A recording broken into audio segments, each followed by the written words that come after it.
Topic देख के आप समझ गए। हेलो दोस्तों, स्वागत है आपका हमारी आज की वीडियो में। जैसे कि टॉपिक देख के आप समझ गए होंगे, can India afford war with Myanmar. क्या हम म्यांमार के साथ युद्ध करना एक अच्छी रणनीति मान सकते हैं अपनी, और क्या हम इसे अफोर्ड कर पाएंगे। आज का यही टॉपिक होने वाला है। मेरा नाम है अतुल पवार और आपका स्वागत है मेरे इस चैनल पे एक्सप्लोरर्स पे। तो चलिए टॉपिक की शुरुआत करते हैं। देखिए, पिछले कुछ दिनों से हमारे पास कुछ ऐसी ही खबर आ रही है म्यांमार से कि म्यांमार में हमने अभी अभी प्रोटोकॉल के थ्रू एक मिलिट्री परेड में हिस्सा लेने की सोची है, जिसकी वजह से हमारी पूरी दुनिया में आलोचना हुई है। सबने कहा है कि इंडिया क्या कर रहा है, आखिर ऐसा क्यों हो रहा है। इसके बारे में आपको पता होगा, म्यांमार में एक कूप हुआ है, यहाँ पे तख्ता पलट हो गया है। और जो यहाँ के मिलिट्री जनरल हैं, इन्होंने एक डेमोक्रेटिक गवर्नमेंट की हेड को, आंग सान सूकी है जिनका नाम, उनको जेल में डाल दिया। ये एक काफी अच्छा करंट अफेयर का क्वेश्चन है और आपको इस बारे में पता होगा, पिछले 2 महीने से चल रहा है। तो अब क्या हुआ है कि म्यांमार के जो आर्मी है वो वहाँ पे हमला कर रही है अपने ही लोगों पे। एयर स्ट्राइक हुई है म्यांमार में अभी कुछ 2-3 दिन पहले, और लोगों को सप्रेस किया जा रहा है। लोग चाह रहे हैं कि डेमोक्रेसी रिस्टोर हो, लेकिन लोगों को वहाँ पे बहुत ज्यादा सप्रेस किया जा रहा है। अब इसमें इंडिया का स्टांस काफी अलग निकल के आ रहा है। आप सोच रहे होंगे इंडिया एक डेमोक्रेटिक कंट्री है तो हम वहाँ पे उनका सपोर्ट नहीं कर रहे होंगे। हम मिलिट्री का थोड़ा सपोर्ट दिखा रहे हैं अभी। देखें आप, तो इंडिया ने यहाँ पे मिलिट्री परेड भी अटेंड की है। पूरी वर्ल्ड ने कहा है कि आप कैसे एक मिलिट्री परेड अटेंड कर सकते हैं जहाँ पे डेमोक्रेटिक गवर्नमेंट का गला घोट दिया गया है, आप वहाँ पे कैसे जा सकते हैं। लेकिन इस चीज़ों को इंडिया ज़्यादा ध्यान नहीं दे रहा है। और 1 फरवरी को हुआ था एक कूप, इसके बाद पूरी की पूरी म्यांमार में काफ़ी ज़्यादा दिक्कतें आ रही हैं। वहाँ के पुलिस ऑफिसर्स इंडिया में भाग के आ रहे हैं, वहाँ के लोग इंडिया में भाग के आ रहे हैं, रेफ्यूजी बन रहे हैं इंडिया में। इंडिया की पॉपुलेशन बढ़ रही है जिसकी वजह से, और काफ़ी ज़्यादा प्रॉब्लम है। देखिए, वॉर। अब हम एक हाइपोथेटिकल सिचुएशन लेके चलते हैं कि अगर आगे चल के म्यांमार में स्थिति और ख़राब हो जाए और ज़्यादा लोग परेशान हो जाए, बहुत ज़्यादा स्थिति ख़राब हो जाए, तो क्या फ्यूचर में हम एक वॉर अफोर्ड कर सकते हैं म्यांमार के साथ। और क्या ऐसा हाइपोथेटिकली अगर हम मान लें तो क्या इंडिया का स्टांस होना चाहिए। तो हम मिलिट्री एबिलिटीज कैपेबिलिटी जो है मिलिट्री दोनों की, वो कंपेयर करेंगे और जानेंगे कि आखिर क्या है और कौन कौन से इनके मिलिट्री एलाइज हैं, और अगर वॉर होती है तो क्या इंस्टांस बनेगा, इंडिया जीत सकता है या क्या हो सकता है। इसके लिए मैं आपको सीधा लेके चलता हूँ ग्लोबल फायर इंडेक्स की एक बढ़िया सी वेबसाइट है, वहाँ पे मैं आपको लेके चलता हूँ। ग्लोबल फायर इंडेक्स के बारे में आप भी जानते होंगे। इनका एक इंडेक्स आता है जो कि बताता है वर्ल्ड में कौन सी पावरफुल मिलिट्री है। देखिए, ये इनकी वेबसाइट। ये कंट्रीज को हमें कंपेयर करना। आप पहले नीचे प्लस पॉइंट्स में अगर देखें, यूक्रेन वर्सेज रखिए Russia, Taiwan versus China, Greece versus Turkey, India versus China, North Korea versus South Korea. ये वो कंट्रीज है जिन कंट्रीज को सबसे ज़्यादा प्रॉब्लम है वर्ल्ड में, आपस में जिनमें वॉर होने के सबसे ज़्यादा चांसेस हैं, उन्हीं कंट्रीज के उन्होंने प्लस पॉइंट्स में नाम दे रखे हैं। तो ये बात अलग है। लेकिन चलिए, हमें तो कंपेयर करनी है पावर्स। ऐड बीच में आ जाते हैं। तो सबसे पहले हम इंडिया को सिलेक्ट कर लेते हैं। दूसरे नंबर पे हमारे दूसरे कंट्रीज हैं म्यांमार।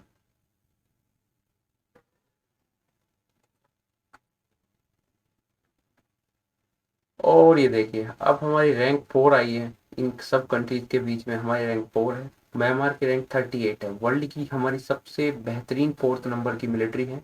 फर्स्ट नंबर पे, सेकंड थर्ड नंबर पे रशिया, चाइना और अमेरिका है। अमेरिका फर्स्ट पे है, दूसरे पे चाइना और थर्ड पे रशिया। इनका मतलब थोड़ी सी दिक्कत रहती है, थर्ड पे चाइना था, सेकंड पे रशिया था, कुछ इस तरह की प्रॉब्लम्स रहती है। कुछ पता नहीं चल पाता क्लियरली, पर अभी तो हम अपनी रैंक बताए, हमारी तो 4th रैंक फिक्स है।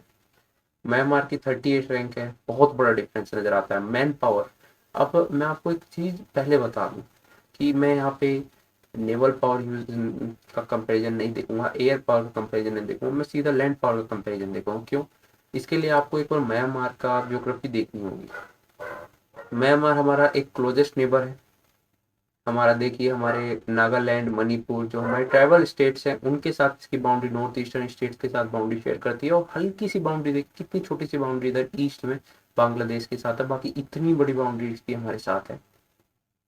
और इधर चाइना के साथ ईस्ट में बाउंड्री भी है इनकी, जिससे इन्हें घबराना चाहिए, पर मिलिट्री कूप ने तो खैर चाइना ने ही सपोर्ट किया है इनको। तो जो यहाँ है, यहीं से जो रेफ्यूजीज है वो 16 किलोमीटर अंदर तक आ रहे हैं, और हमारे यहाँ के लोग भी 16 किलोमीटर अंदर तक यहाँ तक जा सकते हैं। उनके वहाँ के रेफ्यूजी भी हमारे यहाँ आ रहे हैं, क्योंकि हमारे बीच में एक मैकेनिज्म है कि जो हमारा कल्चर है ना, इनका कल्चर हमारे इधर नॉर्थ ईस्टर्न स्टेट का वो कुछ सेम सा है। तो इस वजह से कहा कि आप 16 किलोमीटर अंदर आ सकते हैं, लेकिन अब इंडिया ने बॉर्डर सील कर दिया है। अब इंडिया चाह रहा है कि कोई भी रेफ्यूजी इंडिया में ना आए, और एक दूसरा रोहिंग्या मुसलमान वाला केस ना बने। तो देखिए, अगर हमें ट्रूप्स चाहिए होंगे, अगर हम हमला करेंगे, तो नेवल पावर छोड़िए आप, नेवी इनकी बहुत ही बेकार है, नेवी के साथ हम कुछ नहीं करेंगे। और लैंड पे हम ज़्यादा भरोसा करते हैं, हमेशा से हमें थल सेना पे भरोसा है। तो हम मोबिलाइज कराएंगे ट्रूप्स यहाँ पे। हम बांग्लादेश के थ्रू भी, कुछ लोग कहेंगे कि चिकन नेक है यहाँ पे, यहाँ से दिक्कत होगी, लेकिन अब आपको पता होगा रिलेशन बांग्लादेश के साथ हमारे बहुत ही गजब के हो रहे हैं। तो हम बांग्लादेश से सीधा मोबिलाइज ट्रूप कराएंगे। एयरफोर्स का यूज हम करते नहीं है, जितनी भी वॉर्स ऑफ इंडिया की हुई है, मिनिमम एयरफोर्स यूज हम चाहते हैं। हम ज़्यादातर अपनी लैंड कैपेबिलिटीज़ को ज़्यादा यूज करते हैं। तो इसलिए मैं लैंड कैपेबिलिटीज़ की अगर बात करूँ, तो मैन पावर में हम वर्ल्ड में रैंक 2 पे आते हैं, इनकी रैंक 25 है। अवेलेबल मैन पावर में हम रैंक 2 पे हैं, इनकी 22 है। एक मैसिव आर्मी है इंडिया की इनके मुकाबले। Fit for service rank 2, rank 24, कोई कंपैरिजन ही नहीं है।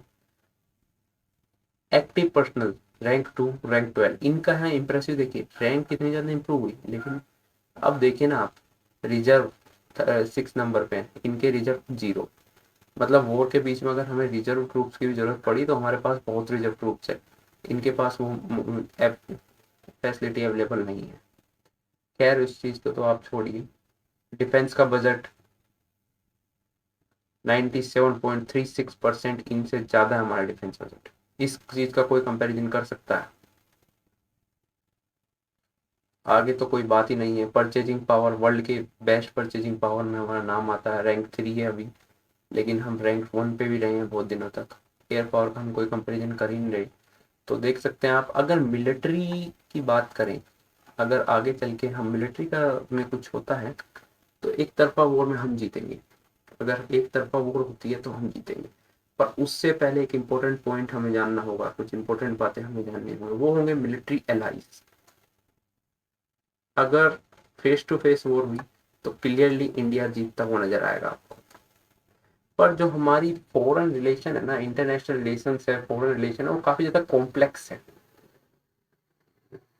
अगर हम एक वॉर स्टार्ट करते हैं, तो हो सकता है एक चाइना स्टैंड ऑफ स्टार्ट कर ले, जैसे अभी गलवान वैली स्टैंड ऑफ हुआ था पहले भी।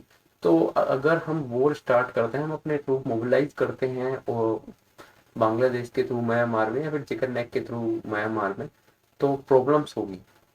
चाइना एक स्टैंड ऑफ उधर स्टार्ट कर देगा, तो ट्रूप्स सारे इधर नहीं भेज सकते, कुछ उधर नहीं भेज सकते। और अगर हम चाइना की तरफ भी ट्रूप्स भेजेंगे और इधर भी ट्रूप्स भेजेंगे, तो पड़ जाएंगे ट्रूप उधर एलओसी पे। अगर चाइना दिक्कत करता है तो एलओसी पे ऑटोमेटिकली पाकिस्तान दिक्कत करेगा।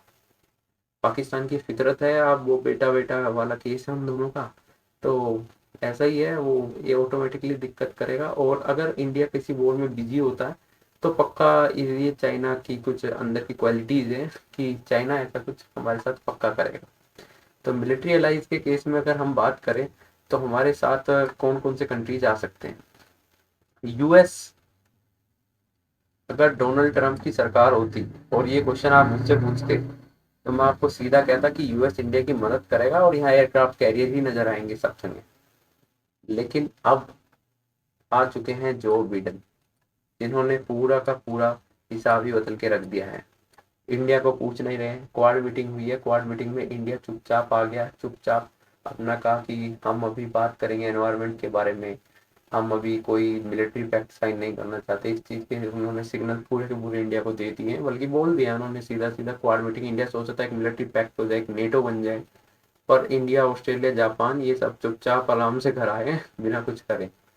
तो यूएस की अगर होती है फॉरेन पॉलिसी कुछ ऐसी, तो ये नहीं आएंगे फाइट के लिए, ये हमारी कोई मदद नहीं करेंगे। अगर चाइना उधर से टू फ्रंट वॉर भी स्टार्ट होती है, तो ये हमारी कोई मदद करेंगे। रशिया। अब रशिया पिछले कुछ 1.5 या 2 साल में रशिया चाइना के इतने करीब चला गया है कि अब आप नहीं कह सकते कि रशिया चाइना का दोस्त है, पुराना दोस्त है। वो सोवियत यूनियन की टाइम था 1991 के बाद, वो चीज़ बदल चुकी है। अब रशिया सैंक्शंस की वजह से यूएस के बहुत ज़्यादा क्लोज है। चाइना के तो वो उससे गद्दारी नहीं करेगा, मैं या फिर मैं दूसरे शब्दों में कहूँ वो उसके अगेंस्ट नहीं जाएगा। और अगर थ्री फ्रंट वॉर सिनेरियो होता है तो कोई भी इंडिया की मदद करने नहीं आएगा। अब किसी का, अब मैं क्वार्टरटी की बात करूँ, ऑस्ट्रेलिया कोई फायदा नहीं है, वो बिल्कुल नहीं मदद करने आएंगे, कुछ ट्रूप्स भेज देंगे लेकिन डायरेक्ट कोई भी नहीं कूदेगा। और इंडिया क्या होगा, इंडिया इधर म्यांमार में घुसा, उधर से टू फ्रंट वॉर स्टार्ट हुई, इंडिया ने उधर भी ट्रूप्स भेजे, इधर भी ट्रूप्स भेजे, तीनों साइड ट्रूप्स भेजती है, तीनों टाइम हमारे ट्रूप्स डिवाइड हो जाएंगे और हम सिर्फ एक वॉर, फालतू की वॉर लड़ेंगे म्यांमार में भी और उधर स्टैंड ऑफ में भी, और हम अपना फाइनेंशियली हालत खराब करेंगे। अनदर श्रीलंका बन सकता है। हम श्रीलंका में अपने ट्रूप्स घुसा दिए थे हमने, कुछ हासिल नहीं हुआ, ना कोई रिलेशन इंप्रूव हुए, ना आज तक कुछ हुआ, कुछ भी हमें हासिल नहीं हुआ। सिर्फ एक इंडिया ने एक चीज गेन करी है, थाउजेंड ऑफ मर्टायर्स ऑफ वॉर। दूसरे कंट्रीज में जाके थाउजेंड हमारे जवान शहीद हो गए और उनका मर्टायर्स का सिर्फ कोई फायदा नहीं हुआ हमें अब तक पूर्ण रिलेशन में। तो बाकी उन्होंने बहादुरी से लड़े थे, वो एलटीटी को उन्होंने मुंह तोड़ जवाब दिया था। लेकिन हम श्रीलंका वाले एग्जांपल लेके चलते हैं, हमारे अभी जो फॉरेन रिलेशंस के बड़े बड़े ब्यूरोक्रेट्स बैठे हैं वो सब कुछ, इनको डिप्लोमेट्स इन चीज़ों को ध्यान में रखते हैं कि अनदर श्रीलंका न फॉर्म हो। हम यूएन की तरफ अब देखें, यूएन हेल्प कर सकता है इंडिया का, पीस कीपिंग फोर्स यूएन भेज सकता है। जब हम म्यांमार में घुसेंगे तो शायद पीस कीपिंग फोर्स आ जाए और उसमें भी बहुत ज़्यादा इंडियंस है, वो भी हमारे वहीं पे इंडियन सी ट्रूप है, तो पीस कीपिंग फोर्स शायद आ सकती है म्यांमार में अगर ऐसी वॉर स्टार्ट होती है और वो इंडिया का साथ देगी। लेकिन सिर्फ पीस कीपिंग फोर्स जो है वो म्यांमार में ही तो हेल्पफुल होगी फॉर इंडिया। जो चाइना के साथ हमने स्टैंड ऑफ स्टार्ट करा है उसका कुछ नहीं होने वाला। वो जो प्रॉब्लम है वो इंडिया को कॉस्ट करेगी हैवी, वो बहुत ज़्यादा प्रॉब्लम देगी इंडिया को। और म्यांमार की नेवी भले ही वीक हो लेकिन स्टिफ कंपटीशन दे सकती है इंडिया को, क्योंकि अगर म्यांमार नेवी का यूज करेगा तो हमें भी नेवी का यूज करना पड़ेगा। उधर चाइना म्यांमार का सपोर्ट कर देगा। और अभी तो मेरी पिछली वीडियो में आप देख सकते हैं सबसे लार्जेस्ट और सबसे ज्यादा पावरफुल आर्मी बताई गई है नेवी चाइना की। एक एयरक्राफ्ट कैरियर लेके घूमते हैं, माइनस विक्रमादित्य हैं, ऐसे पता नहीं 22 के करीब उनके पास एयरक्राफ्ट कैरियर होने वाले हैं। फाइनली मैं सिर्फ एक ही बात कहूंगा एट द एंड, कि हमें इस फालतू की वॉर में कूदना नहीं चाहिए। लेकिन मुझे इससे एक बहुत अच्छा कोट याद आता है जॉन एफ कैनेडी का। जॉन एफ कैनेडी एक प्रेसिडेंट रहे हैं यहाँ के यूएस के और बहुत ही अच्छे प्रेसिडेंट थे। बाद में असैसिनेट कर दिया गया था इनको। नितिन गडकरी जी इनकी कोट यूज करते हैं रोड्स के बारे में, लेकिन मुझे इनकी एक कोट्स बहुत ही अच्छे लगते हैं। It is an unfortunate fact that we can secure peace only by preparing for war. इनका कहना है कि भाई अगर आपको पीस चाहिए किसी भी रीजन में, किसी भी कंट्री में, कहीं भी आपको पीस चाहिए तो आपको वॉर के लिए प्रिपेयर होना होगा। और ये चीज़ हमने थोड़ी लेट समझी है, तभी अभी हमने अपने डिफेंस पे ध्यान देना ज़्यादा शुरू किया है। ब्रह्मोस है हमारे पास, अब हम धीरे धीरे काम कर रहे हैं, लेकिन पहले हमने डिफेंस पे इतना काम नहीं किया, अब हम धीरे धीरे काम कर रहे हैं। तो हमें वॉर के लिए तो पक्का प्रिपेयर होना होगा, पर एट द एंड में बस इतना ही कहूँगा कि फालतू में इस वॉर में हमें कूदने की ज़रूरत नहीं है। पर हमें अपने बॉर्डर्स भी सील नहीं करने चाहिए। म्यांमार के लोग परेशान हैं, हमें उनकी हेल्प कर देनी चाहिए। पर अब यहाँ पर भी पॉपुलेशन वाला मुद्दा आता है। पर जब हमारे कुछ स्टेट्स हैं वो पहले ही कह रहे हैं कि हमें वो अपने बॉर्डर सील कर देने चाहिए, और कुछ कह रहे हैं कि बॉर्डर खोल दो, बॉर्डर खोलने वाले ज़्यादा सपोर्टर्स हैं, तो इस हिसाब से हमें, मेरे हिसाब से बॉर्डर खोल देनी चाहिए। तो चलिए मिलते हैं अपनी अगली टॉपिक में, देखते हैं आगे क्या आता है। मैं हूँ आपका दोस्त, तो मिलते हैं।